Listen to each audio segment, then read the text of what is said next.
Hello sa inyo mga guys at inyong di nagkatabako. Joke lang at ako bagong ligaw. Ay di garni na nga at ako nagbihis na at kami may pupuntahan.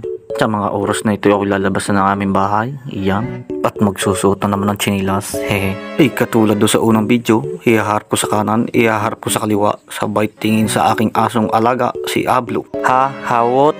Ay di rin na nga at lumabas na ako ng aming bahay at ako pupunta na sa aming hintayan sa bahay ng Ate Susan. Di nilang naman aray sa itaas din sa amin.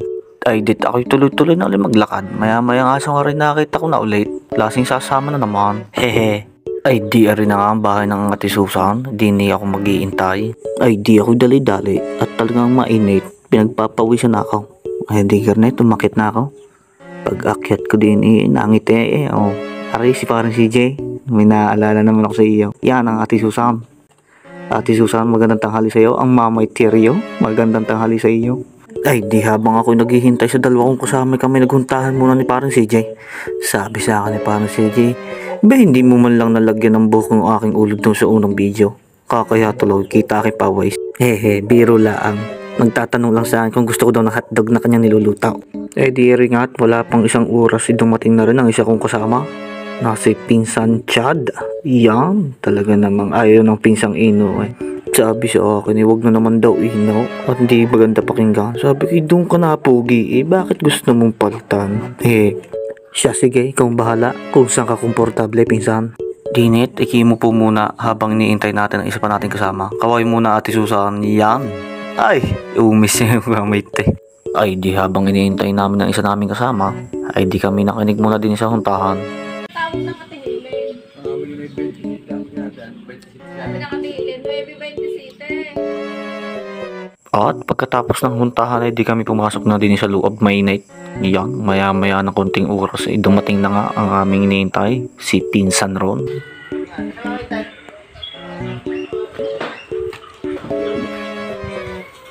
Ay di garni na nga at nagsuot na ako ng aking jacket at mapapalaban sa init. Hehe. Ako naman hindi sanay magdala ng payong. Maiiwanan lang sa pupuntahan. Ay di garni na nga at nasa kalagitnaan na kami ng daan papunta sa aming pupuntahan.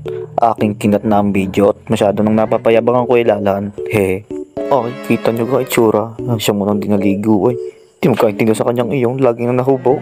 Ay di rin na nga at malapit na kami sa aming pupuntahan. Sabi ko, gay, Kuya Chad, hataway, sabay prino. Oh, ay di na na. Katulin din bingi ako eh. Sadyang bilib din ako sa bangkulot ni Kuya Ron. Minsan ay pang sideline, minsan ay pang tropa. Ay di garne, habang pangapangagaw sa iyayi napansin ko naman na rin manggang aray. Ako'y may naaalala sa manggang aray. Ay ako'y dumampot na bago ako mapaiyak. Maya-maya ako'y inabutan na ng atidalya ng kutsilyaw. Ang sabi sa akin ako'y mga ay na at mamitas na. Ay di ako na daw bahala magtalo. Ay di ako'y naghanap na ng aking pipitasin at aking tatalupan. Maya-maya parang napansin ko rin kulay pulang aray. Biro lang at ba ako'y asbaran nang may aray. Sadya naman ako'y napugian lang sa manok na aray. Ay kita nyo ga, pwede pwedeng ilaban. Ay di gamit na nga. Habang kami nakahiga din sa doyan ay iniintay namin ang isa naming ka-team galpong na si Kuya Jay.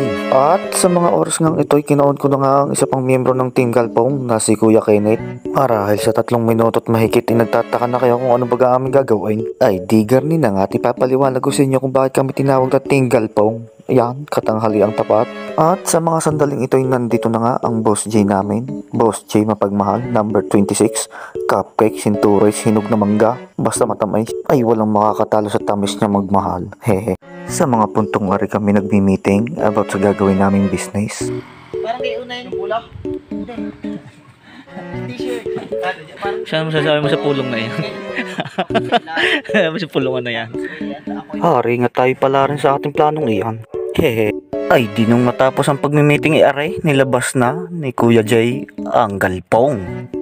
Ay sa mga oras na rin hindi ko napatatagalin pa, ako'y kukuha na ng tasa. Ituturo ko sa inyo kung paano magsalain. First step, inyong tanggalin ang taklaw. Biro laang. Ay di garni na nga. Kaya kami tinawag na Team Galpong dahil sa mga trabaho naming aray. Ay sino nga naman ang magkakape ng tanghaling tapat, tirek na tirek pa ang araw. Parang kami lang ang gayon. Ay di garni na nga at ako'y humigop na. Aking hinipan muna at mainay. Humigop? Thank you Lord. Ay talaga namang sadyang garnay. Kahit sa maliit na bagay, kailangan mo pa rin magpasalamat. At yan ay biyaya pa rin na may taas. At sa mga oras na rin si Kuya G ay naglabas ng lamisa, isip-isip ko na lang din ipapatong yung kapay at baka nga matapon. Di ang aking tasa hinawakan ko na. Maya-maya ay nagsali na rin ng dalawang are, si Kuya Kenneth at saka si Kuya Ron.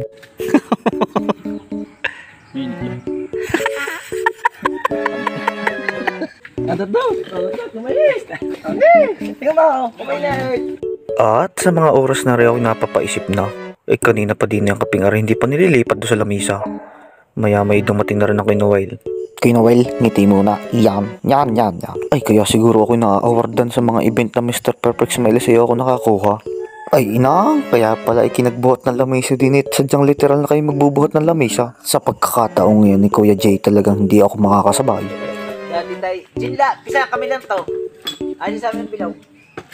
Pag Jinla ba yun? Gusto Alfonso 4. Kahit ano? Tuklala kita. Kahit ano, basta ba ilaw? Maputi, mapula. Ay, di garni na nga. Tari na ang pinag-igi ko. Ako naman hindi nagbabarik eh. Minsan laang. Ha? Hawot? Ay, di naman sa galpong nari kahit sunod-sunod ang aking higop para na rin ako nakabarik. May pag-umis pa. Ay, di garni na nga at nag-uumpisa na sila ng kwento. Ang alamat ng Alfonso. At ang Kuya Chad ngayon nagtalop na mangga. Ito, maasim pag sinuka. Yun ang sabi nila. Ay, di garni na nga. Hanggang din na lang ang video at ang usapan na may galpong laang. Hindi man sinabing Alfonso. Ay siya, dito ko natatapusin ang kwento ng Team Galpong. Maraming salamat sa inyo. God bless.